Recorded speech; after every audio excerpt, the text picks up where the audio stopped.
Oke, halo guys, kembali lagi bersama saya di Kas Channel.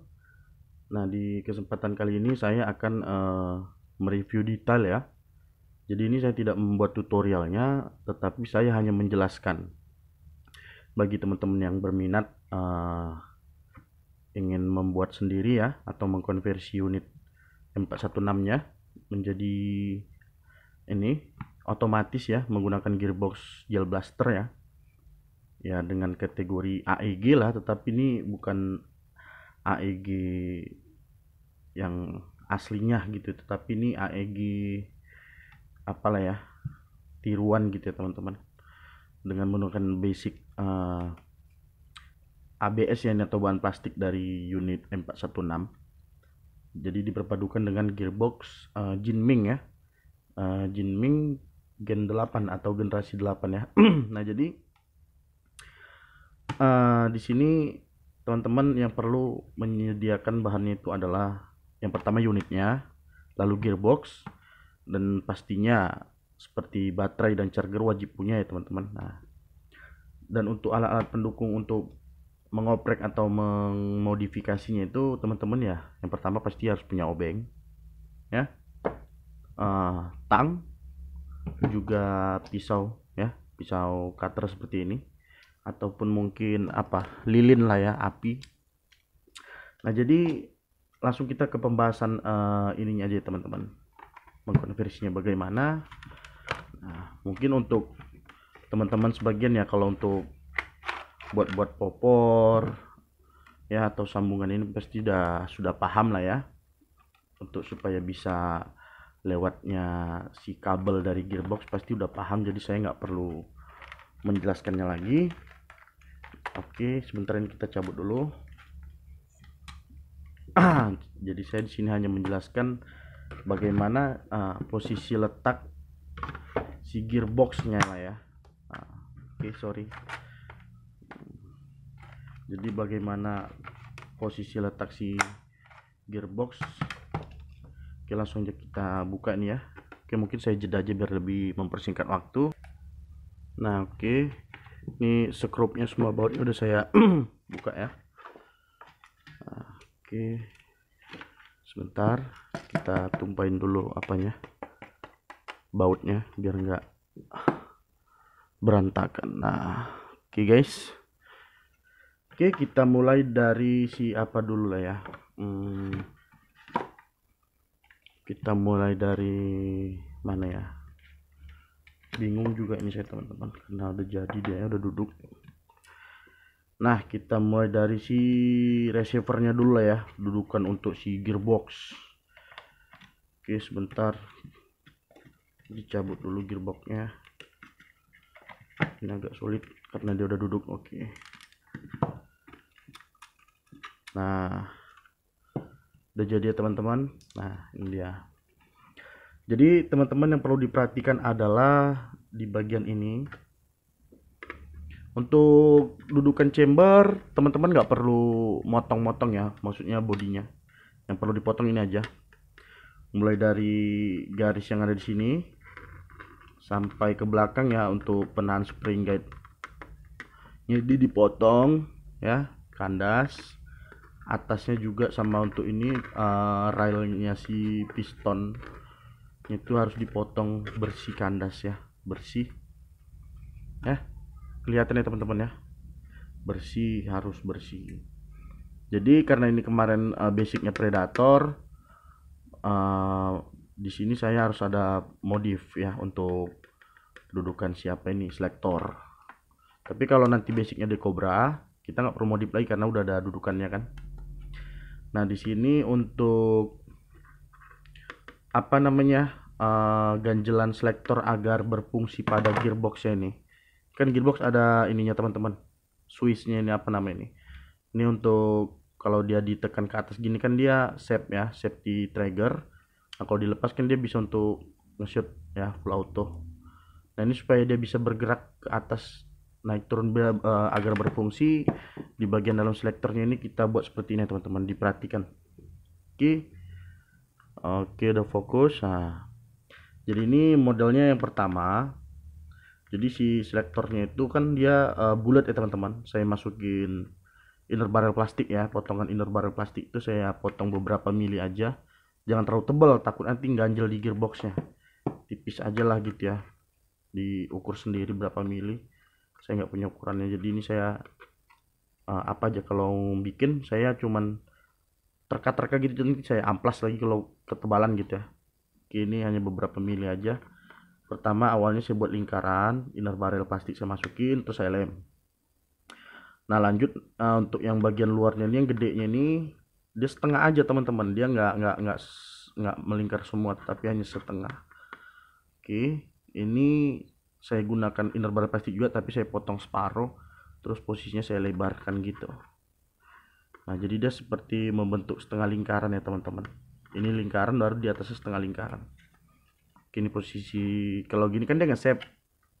Jadi yang fungsi bulatnya ini untuk mendorong si apa tadi ini supaya ke atas gini. Nah, jadi kalau nanti dia posisi selektornya ke auto, dia berubah ke bawah ya teman-teman. Nah, gini lah. Nah, ini kalau ke atas dia shape, kalau ke bawah gini kan dia auto. Jadi ini dia udah nggak ganjel, maka si apa tadi ini kembali posisi semula dan bisa dimainkan auto. Itu dia kuncinya di sini ya. Untuk selektornya, untuk dudukan ganjelan si gearbox kita ngikuti yang ini ya. Nah di sini kan ada dua nih lubangnya, ini satu, ini yang kedua yang di bawah. Nah jadi ini karena gearboxnya memang dia udah ada sambungan antara dinamonya nih ya, motornya sama gearbox kan dia udah ada bautnya teman-teman. Jadi kan dia ini gearboxnya udah bisa nyatu gini. Jadi ini receivernya kita nggak perlu buat model pistol grip, ini model pisah nggak usah, ini tetap model nyatu aja kayak gini ya. Jadi ini yang pertama teman-teman buat pola dulu, dipotong petak gini kan, dipotong petak apanya ini. Nah setelah dipotong petak, terus pistol gripnya ini setelah udah dipangkas ya, bagian bawahnya ini teman-teman tempelkan lagi menggunakan lem, harus rapi ya, harus kuat. Nah, lalu setelah sudah disambung baru teman-teman sesuaikan dudukannya. Sesuaikan posisi dudukan ini. Nah ini dudukannya saya gunain dari bambu ya untuk sumpit makan mie. Baru saya lem, saya kasih kapas bagian bawahnya supaya kuat. Nah untuk di bagian depannya ini ganjelnya nggak difungsiin ya, jadi ini dipotong aja setengah. Nah nanti ini fungsi dari yang sisanya ini yang nanti akan menekan si ini teman-teman, siapa namanya, magazin ya ini. Stopper magazinnya nanti neken ini. Jadi ini jangan sampai dipotong semua, dipotong separuh aja. Karena kan kita menggunakan magazin bawaan unit. Kecuali kalau menggunakan magazin AIG atau magazin yang gel blaster, mungkin ini harus dibuang, kan begitu. Oke. Seperti inilah dudukannya. Dan juga dudukan yang di posisi receiver bodi sebelah kanan seperti ini. Harus bersih ya. Harus bersih rata. Jadi kalau teman-teman yang mau modifikasi model dust cover open gini, ya mungkin teman-teman udah pada paham ya. Nah ini tinggal bolongin aja bentuk, tinggal kasih dudukan besi sama kasih per. Ini pernya saya buat sendiri dari bekas per apa ya, sear. Kan kalau bawaan unit kan ada sear set, itu kan ada pernya teman-teman. Nah itu pernya saya buat di sini, cuman saya tinggal tarik ujungnya aja supaya dia bisa mental gini ya balik. Dan saya kasih apa di sini, hook lah gitu atau apalah cantelannya gitu ya, supaya nanti dia bisa nyangkut di kokangan. Jadi kalau untuk ini sendiri kokangannya gini teman-teman. Nah ini kokangannya dipangkas bawahnya nih, pangkas rata, disisain hanya di bagian ini sedikit, baru ditambahin seperti hooknya gitu untuk cantolannya nanti si apa ini, dust covernya. Tuh. Jadi untuk dudukan kokan kita nggak buang, hanya bagian bawahnya sedikit aja. Hanya bagian bawahnya ini kita pangkas sedikit supaya dia rata, supaya nanti gearboxnya nggak ganjel. Karena kan kalau masih bawaan ini dia yang bawah agak lebih ya teman-teman. Ini dipangkas lebih pendek lagi, tapi nggak dibuang dia semua. Masih ada relnya, sama yang sebelah kanan gitu. Oke teman-teman, sudah paham mungkin di bagian ini receiver. Nah untuk chamber kita masih gunain chamber standar ya, ini sambungan, tetapi seal yang ada di bagian dalam ya teman-teman, seal yang bagian ada di dalam itu saya tetap gunain pakai karet. Mungkin kalau saya senter gini kelihatan ya teman-teman. Nah itu ya, masih ada karetnya lah. Jadi karetnya itu di bagian dalam, dia kan awalnya kalau kita pasang di sambungan inner barrel ini dia kan longgar ya karetnya itu ya teman-teman. Sealnya itu jadi saya kasih lem di kelilingan pinggirnya itu untuk supaya nempel ke ini chamber, tapi lemnya nggak terlalu banyak sih, hanya supaya karetnya itu melebar gitu teman-teman. Jadi kalau karetnya itu melebar dia lengket, nggak longgar, kerja nozzle nanti nggak terganggu. Jadi kalau nanti si karet sealnya itu longgar, ketika nozzle bekerja maju mundur, nanti dia nggak maksimal hasil BB-nya. Bisa-bisa nanti BB-nya jadi double feeding gitu kan. Nah, jadi itu sealnya harus dimegarkan, harus dilebarkan di dalam, dia harus lengket ke bagian dinding-dindingnya itu teman-teman, gitu maksud saya. Ya mungkin ya teman-teman paham lah ya. Nah, untuk sambungannya ini saya gunakan dari pipa inner barrel bekas water gel blaster ya, yang ukuran 78 mili. Saya tempelin untuk jalurnya nanti ini ketika magazin dipasang seperti ini supaya BB-nya nanti naiknya bagus dia ya, nggak berserakan BB-nya. Jadi biar dia satu jalur. Untuk chambernya ini ada sedikit bore up ya, maksudnya pembesaran. Jadi kalau chamber yang bawaan itu dia lubangnya lebih kecil, ini agak saya lebih besarkan supaya bisa lewat si nozzle yang ini. Nanti nih kita bahas lagi nozzle-nya. Jadi chambernya supaya nanti BB-nya nggak nyelip-nyelip, ini wajib ditempel ya gini teman-teman. Di bagiannya ini harus dikasih penutup. Nih harus dikasih penutup di kanan dan di sebelah kiri. Kanan kiri harus dikasih penutup. Saya menggunakan dari bekas SIM card ya, kartu yang tipis-tipis itu teman-teman. Jadi ini saya kanan kiri saya tempelin agar BB-nya nggak nyelip di sana, nggak nyelip di sini. Jadi BB-nya lurus ke atas terus teman-teman. Jadi nanti nozzle tinggal dorong masuk ke sini, BB-nya jadi satu persatu, bagus dia. Jadi kalau cuma dipasang sambungan ini sama chamber gitu aja, nanti BB-nya di dalam berantakan posisinya teman. Dia nggak tersusun gitu. Jadi harus dikasih penutup di kanan kirinya. Oke, untuk chamber jelas ya. Nah, untuk si magazinnya ini posisi dudukannya ini ketika teman-teman udah pasang si gearboxnya ya, udah duduk seperti ini gearboxnya. Nah, sudah duduk seperti ini gearboxnya, baru teman-teman paskan. Dia harus dipaskan bagian ininya. Nah, gini. Ketika sudah pas seperti ini si magazin, nah nanti ketika mau membolonginya, teman-teman kasih tanda dulu di sini pakai tinta lah atau apa kan, ditandai dulu dia, baru nanti kita bolongin supaya nanti dia pas di mari. Nah, makanya ini magazin nggak bisa mentok teman-teman, karena ini keganjel gearbox, maka dia ada lebih sedikit ya seperti ini. Nah gini dia jadinya lebih. Nah oke. Untuk gearboxnya sendiri ini masih gearbox standar ya teman-teman, belum ada saya upgrade. Jadi ini yang saya custom bagian gearbox hanya memotong bagian, kalau bawaan gearbox Jinming ini kan dia ada chambernya gitu ya, chamber bawaannya kan udah nyatu, itu dipotong, dibuang, dan ini dibuang sedikit. Lalu untuk nozzle-nya ini yang perlu teman-teman tahu ya, modifikasi chambernya ini nozzle-nya. Karena kalau nggak dimodifikasi ya teman-teman harus beli yang udah jadi. Inner barrel nozzle yang AEG ya mungkin lebih mahal lagi kan gitu. Ini saya gunain nozzle bawaan unit, bawaan gearbox, tapi ini saya modifikasi. Nah ini nozzle-nya ini awalnya sih panjang kan, saya potong terus saya masukin nozzle bawaan unit M416 ya, nozzle piston itu kan silindernya, saya potong masuk ke dalam nozzle-nya ini, saya masukin ke dalam, saya pangkas lagi, saya pendekin, saya sesuaikan lah sama ukuran chambernya supaya nanti kerja BB-nya enak, lancar, dan nggak ganggu dia. Nah ini di bagian nozzle-nya yang sulit teman-teman. Mungkin di video selanjutnya nanti baru kita bahas gearbox dan nozzle ya teman-teman. Kalau ini kita bahas basicnya aja dulu supaya teman-teman paham buat posisi letaknya.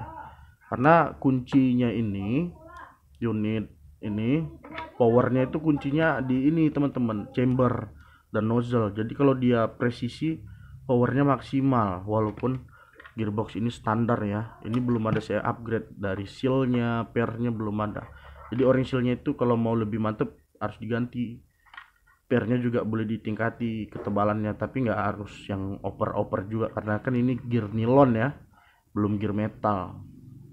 Nah mungkin nanti next time kita bahas untuk tentang gearboxnya ya, bagaimana membuat nozzle-nya, dan juga apa yang perlu saya jelaskan karena di bagian Jinming ini, gearbox ini dia rentan adalah di bagian trigger ya teman-teman, sama ininya ada switch di dalam sini.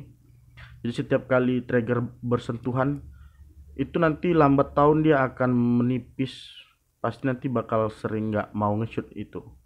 Kalau saya perhatikan ya, ini kan masih baru, itu nanti lama-lama akan seperti itu. Nah itu caranya mengatasi bagaimana, nanti di video selanjutnya saya kasih tahu tekniknya bagaimana dan bagaimana cara supaya si trigger ini ketika kita main shoot gini ya, trigger nggak bersentuhan sama gear. Ini bawaannya teman-teman, saya pertama main heran kenapa setiap kali saya mainin trigger saya merasa seperti menyentuh gear. Ternyata memang pabrikannya seperti itu. Jadi si trigger ini dia ada lebih gitu, dia kayak ganjelan itu lebih sampai menyentuh si gear. Itu kalau tidak kita modifikasi, lambat tahun si gear akan termakan, akan terkikis. Nah itu, tapi ini sudah saya modifikasi ya, si triggernya udah saya modifikasi supaya gearnya ini nggak nyentuh trigger ketika kita main gini. Ini udah nggak bakal nyentuh lagi. Oke teman-teman, oke sebentar saya ambil dulu apa namanya, baterainya. Nih jadi sekarang ya si triggernya itu udah aman teman-teman, jadi dia itu udah nggak apa lagi. Nah kan ini hentakannya kuat loh teman-teman ya, dia kan kalau main kan dia langsung tekan gini. Nah itu kalau kita mainnya brutal seperti cek cek cek cek itu nanti lama-lama triggernya terkikis loh teman-teman sama switchnya ini. Jadi kalau main dia santai aja kayak gini. Nah jadi tangan kita santai. Nah, gitu ya. Jadi kalau misalnya mau full auto ya udah tekan aja gini. Nah jadi kalau mau satu-satu, nah gitu aja. Tapi jangan sering-sering mainin triggernya, sanksinya nanti switchnya temakan. Tapi itu harus dilapis, maka nanti saya kasih tahu tekniknya di video selanjutnya, dan bagaimana cara membuat si triggernya tadi ini supaya tidak bersentuhan dengan gear yang ada di dalam. Saya kasih tahu tekniknya. Oke teman-teman, mungkin sampai di sini dulu video untuk tutorial peletakan si gearbox pada basicnya agar ngepas, karena semua kuncinya adalah power di nozzle dan chamber ya. Jadi mengkonversi ini tidak mudah ya teman-teman, saya tidak merekomendasikan karena setiap tangan pasti beda hasil pastinya, yang pertama. Dan yang kedua, ketika kita mendengar pembahasan seperti ini mungkin teman-teman merasa wah mudah, gampang gitu sepertinya. Tapi ketika kita mempraktikkan itu sangat sulit teman-teman. Sulitnya itu apa? Sulitnya ya itu tadi mencari presisinya tadi ini, supaya si gearbox tadi ini harus benar-benar ngepas sama basic, dan juga hasilnya harus bekerja dengan maksimal gitu kan. Bukan hanya tinggal pasang udah jadi bisa nembak, tapi powernya nggak maksimal gitu. Nah bagaimana supaya maksimal ya, itu harus diperhatikan di nanti ketika kita pasang gearbox ini. Nggak boleh terlalu ke atas, nggak boleh terlalu ke bawah, tidak boleh mereng ke kiri, tidak boleh memereng ke kanan. Dia harus lurus, rata, presisi gitu semua dia. Jadi agar supaya nozzle ini dia pun presisi ke chamber, dan itu nanti hasilnya akan maksimal gitu teman-teman. Itu yang perlu diperhatikan ya teman-teman, bukan hanya sekedar tempel pasang enggak bisa gitu. Nah seperti ini. Jadi ini kabelnya saya dapat model gearbox yang kabel kaku ya teman-teman. Kabel kaku ini katanya ya untuk pelapis anti panas. Jadi karena ini kabelnya modelnya nggak lembek ya, nggak kayak punya Lehui, jadi ini gearbox kabelnya harus pas peletakan kabelnya seperti ini. Jadi ini kabel untuk magazinnya nggak saya buang, nggak saya potong, saya selipin aja di sini. Makanya kita meletak, kita harus tahu posisi letaknya seperti apa. Nah, dan di bagian bawah ini juga harus tahu kita posisinya teman-teman. Jadi kalau kita ngeletakinnya pas, dia rapi. Jadi ketika suatu saat nanti kita mau memodifikasi dengan menggunakan Mac AEG atau Mac Gel Blaster yang sudah menggunakan Mac Prime atau menggunakan motor juga ya, itunya gearboxnya, ini bisa difungsiin lagi kabel si magazinnya. Yang di sebelah kiri saya pasang di sini, untuk yang satu lagi saya pasang di bawah, saya selipin gitulah. Nah untuk di bagian belakang ini saya bolongin pakai obeng ya, obeng yang gede. Obengnya dipanasin, saya buat apa namanya di sini, buletan untuk jalur si kabel di bagian belakang. Dan juga untuk si sambungan popornya ini kita kasih lubang petak garis, ini jalur untuk nanti si kabel ketika kita pasang gini ya, bodinya. Nah ini gitu juga. Kenapa ini buat saya buat petak, supaya nanti bisa lewat ini.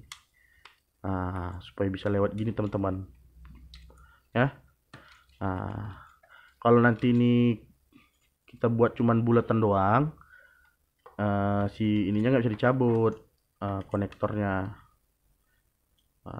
Ini model popor AEG ya. Ini saya buat dari pipa paralon aja sih, bulat gitu aja. Saya bolong-bolong itu, saya kasih rel, saya tempel relnya kanan kiri. Udah simple banget ini teman-teman. Nah untuk popornya ini di dalam saya tanam juga paralon yang lebih gede yang sesuai ukurannya ini. Ini bulat, saya masukin ke dalam. Bagian bawahnya ini saya kasih jalur untuk ini, untuk lewat si jalur ini. Nanti fungsinya kan supaya ketika dipasang popornya dia nggak goyang dumang ya kan. Nah, untuk pinnya ini, untuk apanya ini kan, pengaturannya ini tetap dari ban unit kita potong, kita modifikasi pakai SIM card semua. Terus kita kasih bautnya. Ini sistemnya seperti sistem popor SIG 556 teman-teman, karena saya buat sini lubang. Karena nanti lubang inilah untuk memasukkan baut. Kan begitu teman-teman, tadi obeng. Nah, dari sinilah dia masuk baut. Nah, baru saya kunci. Jadi di baut itu saya kasih per. Nah, baru saya kasih ganjelan di bagian bawah. Ini juga ada ganjelan, ada 2 ganjelan. Setelah nanti dia bisa main lagi. Nah, di belakang ada pernya. Itu deh teman-teman. Jadi kalau teman-teman tahu sistem kerja popor SIG 556 seperti itulah ini tiruannya. Ya. Jadi kalau ini misal dibuka 2, si pipa tetap utuh. Pipanya tetap utuh bulat, dia nggak terbagi 2. Oke. Mungkin sampai di sini dulu teman-teman. Saya mau jelasin sedikit bagian wrist. Yang kemarin kan ada nanya, "Bang, itu dari apa?" Ini saya buat dari kokangannya ini ya, mainan tembak apa namanya, shotgun ini Azuri. Nih shotgun Azuri sama shotgun di Cobra itu kokangnya saya ambil. Jadi ini 2 kokangan teman-teman. Nah, jadi satu kokangan panjangnya segini. Ini saya double jadi panjang 2. Nah, ini bisa dicopot, adjustable. Dalamnya saya kasih skrup seperti ini, skrup yang tajam itu ya. Ini masih ada lebihnya teman-teman. Belum saya buang. Ini bisa dibuang nanti, tinggal dipotong ya kan pakai gergaji besi atau diamplas. Nah untuk sambungan ininya, outer barrel depan ini apa namanya teman-teman, saya nggak tahu nih. Ini pun adjustable. Saya cuma hanya kasih apa aja sini, selotip kan, lem kertas itu supaya dia padat. Ini saya gunain pipa aluminium, nggak tahu ini ukuran berapa. Jadi ini pipa aluminiumnya ada 2. Ini yang untuk masuk ke ini ya, bagian depan, dan ini bagian untuk masuk kemari. Nah ini dimasukkan kemari guys. Ini saya buat dari paralon ya, PVC. Jadi ini adjustable. Jadi kalau bosan mau model M4A1 apa M4A1 ya kan, bosan bisa pakai yang standarnya lagi. Nah, kalau bosan pakai yang ini bisa dibuka. Udah itu aja sih. Oke, mungkin sampai di sini dulu video dari saya. Semoga bermanfaat buat teman-teman. Dan jangan lupa ya dukung channel saya agar berkembang dan semangat untuk membuat video-video tutorial lainnya. Jadi saya jelaskan sekali lagi, saya tidak merekomendasikan, tetapi bagi teman-teman yang ingin berkreasi sendiri ya, silakan dicoba dengan cara seperti ini. Oke, salam olahraga, terima kasih.